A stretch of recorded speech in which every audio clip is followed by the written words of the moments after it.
Hola gengs, selamat apa ya? Selamat siang ya. Oke, selamat siang.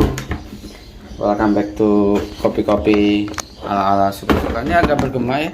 Saya buka deh.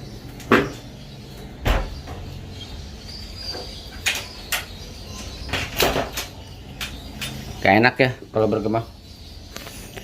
Udah ada manual roaster. Jadi saya akan merosting salah satu bean kompetisi juga, mocha natural, salah satu varietal yang baru kali ini saya cobain. Tapi sebelum saya merosting, coba kita belajar biji bareng ya di video berikut ini ya. Nah ya, kita akan belajar biji mocha dulu ya guys, geng, sebelum saya merosting. Kita akan mulai. Oke, biji mocha yang saya beli itu memang ada sejarahnya, ada sejarah yang kental di situ. Ada perdebatan sejarah antara kopi Ethiopia dan kopi Yaman. Dari mana asal usulnya? Nah, tapi saya nggak akan membahas perdebatan itu. Saya akan spesifik membahas tentang biji mocha.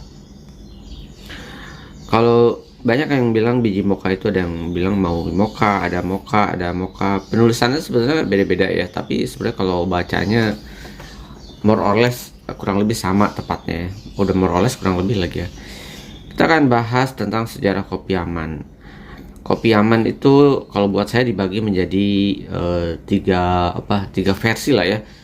Yang pertama itu versi mitos. Nah, kalau versi mitos ini adalah berawal dari si Omar, katanya tabib dari mocha yang biasa ngobatin orang, mulai terkenal. Ini pun teman-teman, si tabib Omar ini juga ada banyak versinya. Tapi saya ngambil salah satu versi aja ya. Jadi dia memang katanya tabib yang terkenal di daerah Mocha, kemudian mengobati banyak orang dengan ramuannya.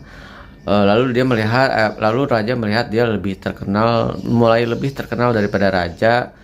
Lalu si raja mengasingkan dia karena dia dianggap kerjasama dengan setan untuk mengobati orang. Katanya gitu. Dia diasingkan, lalu di tengah pengasingan itu dia kelaparan, lalu menemukan tanaman yang berbuah merah, lalu dia memakannya, lalu dia merasa segar kembali dan dia kepikiran untuk membuat racikan dari si tanaman itu yaitu kopi.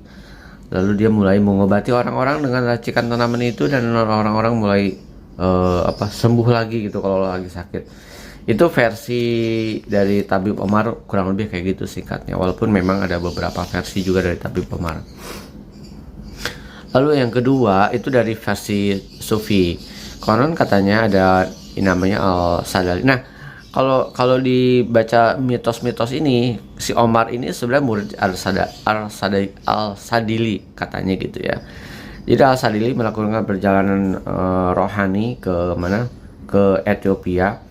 Lalu di Ethiopia dia melihat burung jejingkrakan ketika habis makan si biji kopi gitu. Nah, dia pun mencobanya dan dia merasa segar. Kurang lebih kayak gitulah storynya. Dia melakukan perjalanan rohani. Tapi itu versi mitos, versi Sufi. Mungkin versi mitos ini agak kurang masuk akal. Oke, versi Sufi ini masuk akal nih karena dia melakukan perjalanan ke Ethiopia. Lalu dari situ buat saya ada sejarah faktual yang memang based on fakta dan runutan sejarah yang tertulis gitu ya. Jadi sebenarnya kopi dikenal di Yaman itu pertama kali oleh bangsa Arab, tepatnya itu di tahun 700 sampai 1000 Masehi sebagai minuman berenergi gitu ya. Tapi dari mana sih gitu kan, nggak mungkin tiba-tiba muncul jeng-jeng ada di Yaman. Ternyata setelah ditelusuri sebenarnya sumber kopi pertama di Yaman itu berasal dari Pelabuhan Mocha. Pelabuhan Mocha sebagai hasil komoditi perdagangan lintas negara, yaitu ya Ethiopia pastinya. Jadi konon si Yaman itu pada zaman itu menjadi salah satu pelabuhan yang paling penting di dunia. Oke, kita akan bahas secara asal usulnya dulu ya, asal usulnya. Kalau tadi legendanya, mitosnya, sekarang asal usulnya. Konon dulu tuh Mocha sebenarnya namanya Al-Makah. Ya wajar lah ya, Al-Makah di negara Arab gitu. Tapi katanya entah kenapa si Mocha ini berubah menjadi Mocha, dan Al-Makah atau Mocha sebenarnya salah satu pelabuhan di Laut Merah di pantai Yaman. Nah, Mocha sendiri adalah pusat perdagangan kopi terbesar di dunia. Bisa dibilang si Mocha atau Yaman itu melakukan monopoli kopi dunia lah gitu ya. Jadi hanya boleh, nggak tahu juga sejarahnya kenapa tiba-tiba si pelabuhan Mocha itu menjadi pusat komoditi perdagangan, salah satunya kopi. Saya juga nggak tahu sih. Saya nggak baca-baca secara history rootnya kenapa. Nah, lalu karena si Yaman ini sebagai negara utama lalu lintas kopi yang kemudian disebarkan ke negara lain, dia berpikiran kenapa gue cuman menerima kopi dari beberapa negara ya, khususnya Ethiopia dan Afrika mungkin ya. Kenapa gue nggak kepikiran untuk menanam kopi? Nah, ini titik baliknya nih. Lalu kopi diekspor, diimpor dari Ethiopia tanamannya, lalu didatangkan dari Ethiopia, lalu ditanam di Yaman. Nah, belakangan itu si kopi Mocha itu yang udah kadung namanya disebut kopi Mocha itu diteliti, ada yang bilang kopi itu jenisnya tipika, tapi ada yang bilang juga bourbon. Tapi ada diteliti sama siapa lah, saya lupa tuh. Memang dia peneliti dunia perkopian, genetiknya itu memang tipika. Jadi udah jelas lah ya. Nggak heran sih kenapa, karena memang tipika itu kan salah satu kopi yang penyebarannya paling banyak di dunia ya, termasuk di Indonesia. Bahkan kopi, kalau kalian mesti lihat belajar biji bareng, mungkin sebenarnya kalau belajar biji bareng itu salah satu kopi dengan kopi lainnya terkoneksi. Jadi kalau saya bahas kopi Yaman ini akan terkoneksi dengan kopi Indonesia juga ya. Kalian mesti nonton postingan bacotan saya tentang belajar biji juga ya. Saya nggak akan ngulangi di sini. Nah, karena lalu di tanah Arab itu sebagai tanah yang gersang, hanya 3% yang bisa ditanam kopi dari total 100% tanahnya. Tapi dia tetap nanam gitu. Gue nggak mau tahu, gue mesti nanam karena ngapain gue cuman sebagai lalu lintas doang nih, gue harus punya komoditi sendiri. Lalu ditanam, tapi ternyata karena tanahnya, karena iklimnya, karena suhunya dan lain-lainnya, si kopi yang tipika ini mengalami mutasi genetik based on bukan alami ya tepatnya, jadi mutasi natural ya. Jadi bantat atau dwarf istilahnya, dan less produktif. Karena less produktivitasnya ini, maka kopi yang disebut Yaman ini dari Mocha ini udah diberi nama Mocha juga, itu sangat mahal.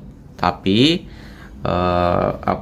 sangat mahal dan menjadi limited edition. Tapi kata orang-orang, karena dia rare, mahal, dan bermutasi, juga rasanya jadi enak. Kalau versi saya, mungkin si kasus penamaan Mocha itu sama halnya dengan beberapa kopi di Indonesia. Contohnya si Gararutang atau Kopiol. Atau kalau waktu 2015 saya jalan-jalan ke Garut, Papandayan, saya disajiin kopi sama petani. Terus saya tanya, kopi apa pak gitu, saya ditubruk kan bikinnya. Dia bilang kopi koneng. Apa pak? Hah, kopi koneng? Padahal kan Yellow Caturra ya. Jadi beberapa memang nggak memahami secara sains penamaannya ya. Oke, kita lanjut kembali ke Mocha. Karena dianggap limited edition ini, maka harga kopi Mocha pun menjadi rare dan yaitu jadi mahal. Nah, karena selain tanamannya yang juga bermutasi, ternyata rasa juga bermutasi menjadi sangat unik katanya dan sesuatu yang baru di dunia kopi. Ada yang bilang memang Mandarin Orange, Citrus, Raspberry, Brown Sugar, Cranberry, dan coklat dan lain-lainnya lah ya, mungkinnya tergantung sensus masing-masing. Nah, lalu karena mahal dan lumayan menjadi rare item atau limited edition ini di Kopi Aman, maka negara-negara lain juga kalau ngapain gue beli mahal-mahal dari Yaman, gue nanam sendiri aja gitu kan. Seperti biasa lah kan, kalau saya juga gitu, kalau bisa nanam kenapa ngapain gue beli gitu kan. Sama kayak saya nih, kalau bisa roasting ngapain beli roasted bean yang mahal. Oke, lalu penyebarannya. Untuk melihat penyebarannya, konon salah satu negara yang mengambil tanaman mocha ini adalah si Brazil, diambil untuk dikembangkan si Brazil dan Kolombia. Lalu Hawaii juga kepikiran untuk mengambil tanaman mocha, dan Hawaii ini ternyata mengambil dari Brazil. Lalu diteliti, tentu saja kalau di Hawaii kan diteliti, dikawinkan untuk menghasilkan kualitas kopi yang lebih cocok bisa tanam di Hawaii dengan memberikan rasa dan kualitas yang amazing tepatnya ya. Jadilah kopi Hawaiian Coffee yang mereka sebut sih Maui Mocha, salah satu kopi termahal di dunia juga, yang ya saya belum pernah coba sih. Mungkin Hawaii itu salah satu kopi yang belum pernah saya coba, kopi Kona ya kalau salah ya, ininya brandnya, tapi mahal banget. Nah, walaupun kita baca-baca Hawaiian juga selain kopi mocha, mereka juga sebenarnya mengembangkan Blue Mountain dan Typica yang mereka modif secara genetik untuk menghasilkan rasa kopi yang amazing ya. Ya, tapi root kopi mocha based on history ya dipercaya sebagai mocha dari Brazil. Orang bilang, ini ada perdebatan juga sih, orang bilang, "Bang, mocha kan dari Hawaii." Nah, kalian mesti baca dulu historinya. Jadi kopi memang kental dengan histori. Kalau once kita miss, kita akan jadi misinfo gitu kan. Termasuk kayak Sunda Gesang. Orang asal nyebut aja nggak tahu historinya. Nggak menghargai histori kopi, asal nyebut, buat saya pencitraan sejarah kopi. Tapi saya percaya memang kalau bukan Islam yang sangat besar dan hebat pada zaman itu, mungkin kopi nggak akan semelenggeda. Kenapa, Rey? Hah? Ya udah. Ya nanti aku turun. Oke? Jadi karena kebesaran Islam, kehebatan Islam, kekaisaran Ottoman yang membuat kopi yang tersebar ke seluruh dunia, kehebatan Islam. Jadi kalau buat saya sejarah belajar kopi beriringan dengan melihat sejarah berkembangnya Islam di negara Arab, bisa dibilang seperti itu.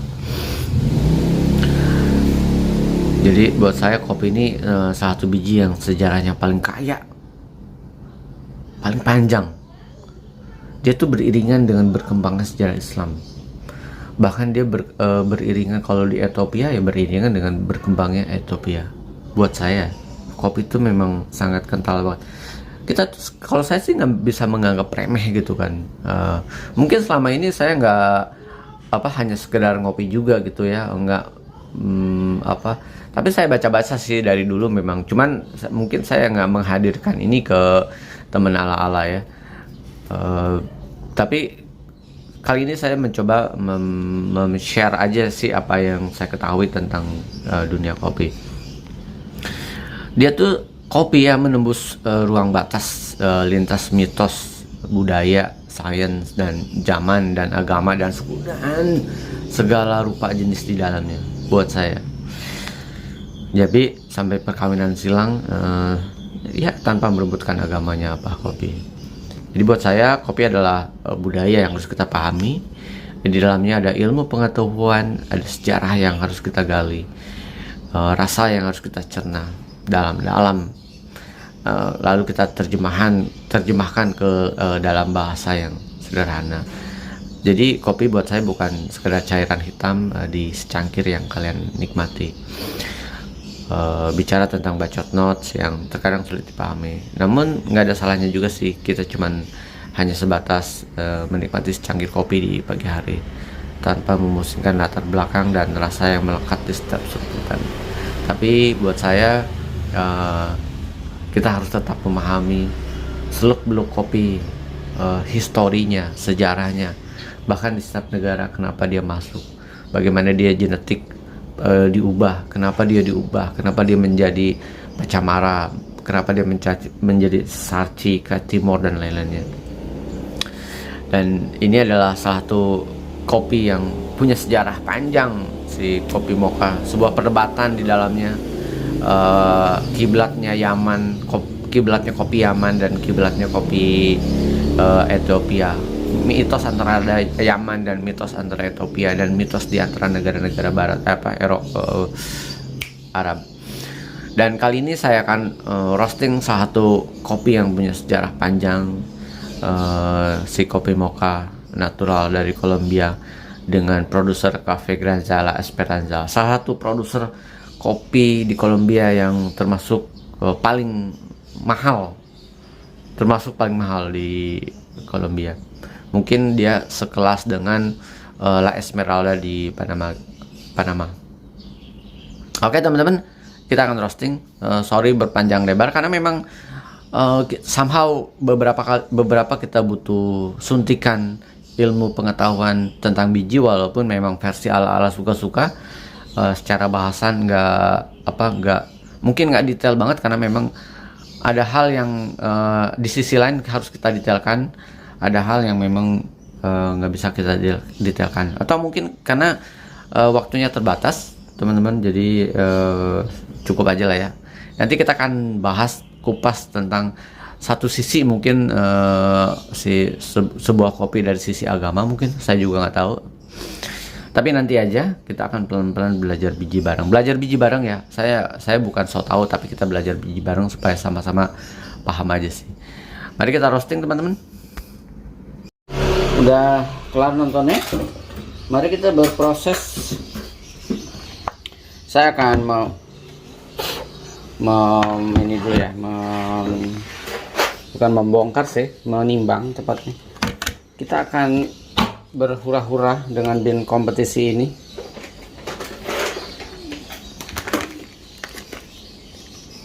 Gunting dulu, lalu kita timbang di 200 gram. Ini ya,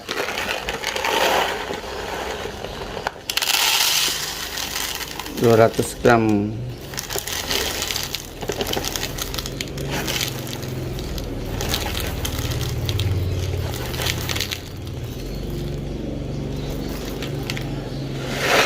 Pas 200 gram kurang lebih pas ini ya. Ini biji kopi yang baru kali ini saya lihat green-greennya, lihat deh, sadis, kecil-kecil banget ya, gila ya katanya ya. Sangat super tricky banget nih kalau merosting. Kalau saya lihat-lihat ya, kalau saya lihat di Nordic, di negara-negara Eropa yang cukup tergila-gila dengan si mocha ini, varietal mocha ini, mereka bilang ini sangat tricky, super tricky banget merostingnya, dan mereka rata-rata pakai alat roasting udah canggih kayak roast dari Norway kalau nggak salah ya. Itu udahlah, nggak usah diragukan ya alatnya, karena memang itu alat untuk biasa katanya untuk kompetisi. Lihat deh ini bin asli gila. Saya baru kali ini sih, di kepala saya ekspektasi saya nggak sekecil ini, ternyata ini gila ya, kecil banget ya. Ini bin yang sangat rare, jadi kita akan coba roasting di kopi-kopi ala-ala suka-suka, seperti apa outputnya nanti ya. Let's see, semoga berhasil, kalau enggak gila, sayang banget ya duitnya. Oke, udah saya timbang, lalu kita akan, saya deg-degan sih, aduh gimana ya hasilnya.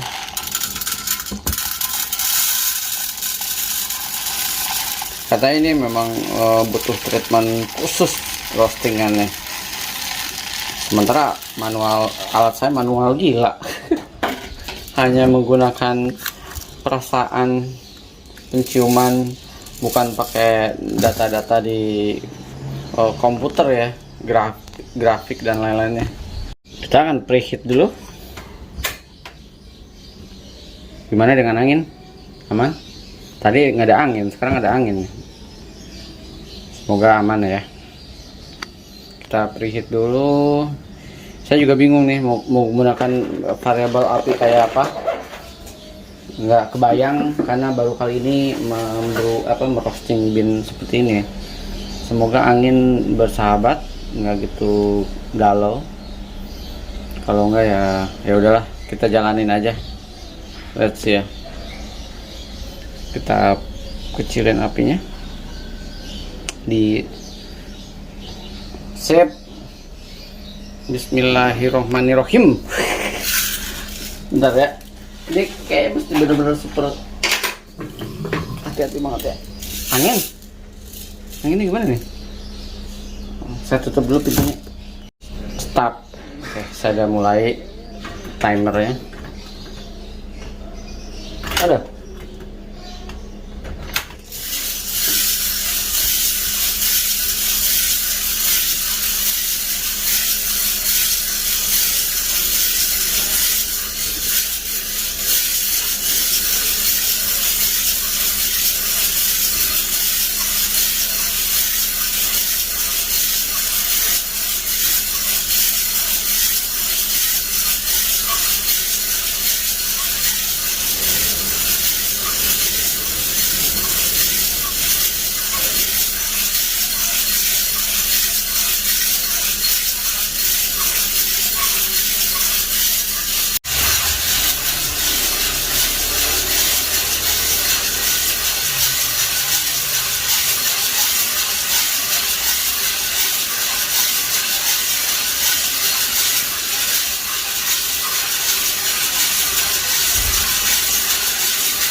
Parai.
mulai begini warnanya.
Mulai berubah warnanya.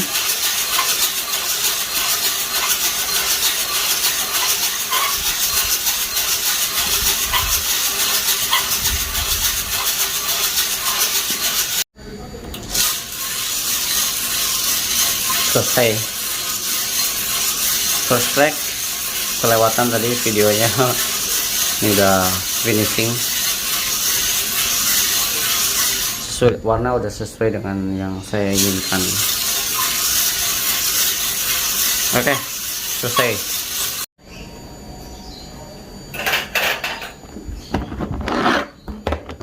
Saya nggak tahu hasil rasanya akan seperti apa, karena ini ada pengalaman pertama merosting bean yang rare kayak gini ya. Mungkin akan gagal, nggak apa-apa, namanya juga ala-ala. Aduh, sorry panas. Semoga aja nggak gagal. Ya kalau gagal kita bikin batch kedua lah. Oke. Namanya juga explore.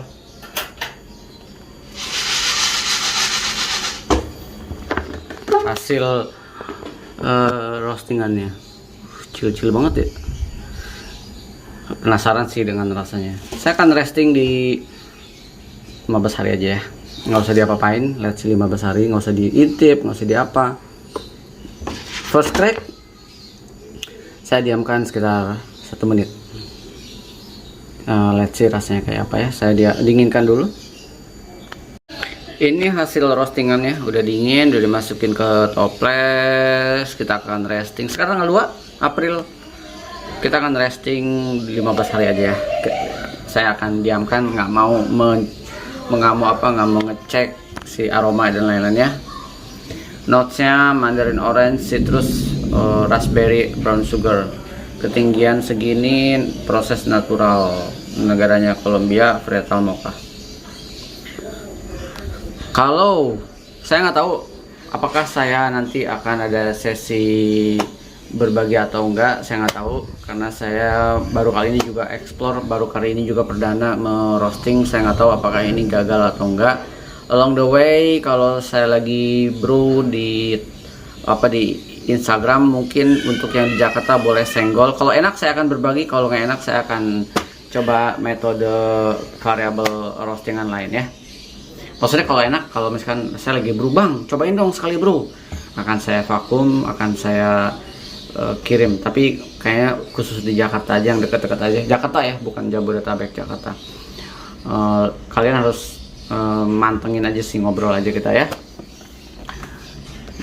Oke, ini part pertama kali saya juga agak ragu-ragu icuk, tapi ya udahlah.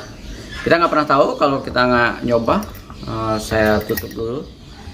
Kita nggak tahu kalau kita nggak nyoba, jadi nggak ada pilihannya selain mencobanya. Oke teman-teman, sampai ketemu di sesi brewing. Oh ya, kalau ada yang tanya, ini di 13 ya tadi, saya lupa. 13 total waktu 13 menit. Sampai ketemu di kopi-kopi ala-ala berikutnya. Sampai ketemu di sesi brew. Ciao.